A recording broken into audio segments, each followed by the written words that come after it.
ये एक्सीडेंट था, कोई रोक नहीं सकता। अहमदाबाद प्लेन क्रैश पर अमित शाह का बयान। नमस्कार, स्वागत है आपका KAN न्यूज में। आपके साथ मैं हूं सना खान। अहमदाबाद से लंदन जा रही एयर इंडिया की फ्लाइट AI 171 के भयावह हादसे ने पूरे देश को शोक में डुबा दिया है। ये विमान गुरुवार दोपहर 1:38 पर सरदार वल्लभ भाई पटेल अंतर्राष्ट्रीय हवाई अड्डे से उड़ान भरने के कुछ ही मिनटों बाद मेघानी नगर क्षेत्र में दुर्घटनाग्रस्त हो गया। इस हादसे में 241 यात्रियों की मौत हो गई है, जिनमें 12 क्रू मेंबर भी शामिल थे। सिर्फ एक यात्री बचा है जो अस्पताल में उपचाराधीन है।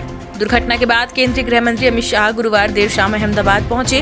उन्होंने दुर्घटना स्थल का निरीक्षण किया। इसके बाद सिविल अस्पताल में घायल यात्रियों और जीवित बचे इकलौते ब्रिटिश नागरिक से मुलाकात की। उन्होंने इस त्रासदी को राष्ट्रीय आपदा करार देते हुए कहा कि इसने पूरे देश को गहरे शोक में डाल दिया है। गृह मंत्री अमित शाह ने मीडिया को जानकारी देते हुए कहा कि इस विमान में लगभग 1,25,000 लीटर ईंधन भरा हुआ था। दुर्घटना के तुरंत बाद इतनी भीषण आग लगी कि किसी को बचाने का कोई मौका नहीं मिला। जब तक राहत टीमें पहुंचती तब तक पूरा मलबा आग की चपेट में आ चुका था। उन्होंने कहा कि ये घटना इतनी गंभीर थी कि पल भर में सब कुछ जलकर खाक हो गया। शाह ने बताया कि दुर्घटना की जानकारी मिलते ही केंद्रीय और राज्य सरकारें सक्रिय हो गई। हादसे के 10 मिनट के भीतर ही केंद्र सरकार को सूचना मिली। मैंने तुरंत गुजरात के मुख्यमंत्री, गृह मंत्री और नागरिक उड्डयन मंत्री से संपर्क किया। प्रधानमंत्री नरेंद्र मोदी ने भी तत्काल फोन कर पूरी स्थिति की जानकारी ली। एयर इंडिया की फ्लाइट संख्या AI 171 दुर्घटनाग्रस्त हुई और कई पैसेंजर इसके अंदर हताहत होने की संभावनाएं हैं। इस घटना से पूरा देश क्षुब्ध है। 10 ही मिनटों में हादसे के भारत सरकार के पास सूचना पहुंची।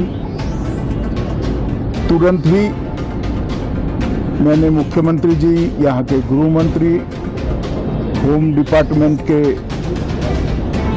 Control room, civil aviation department, civil aviation मंत्री, सभी से संपर्क किया।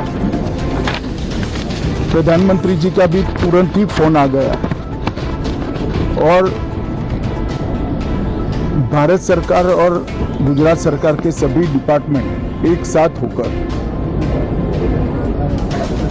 राहत और बचाव कार्य में लगे। यात्रियों के मृतदेह को बाहर निकालने का काम लगभग समाप्त हो चुका है। जितने यात्रियों के परिजन यहाँ पहुँच चुके हैं वो सबका DNA लेने की कार्यवाही भी 2-3 घंटों में समाप्त हो जाएगी।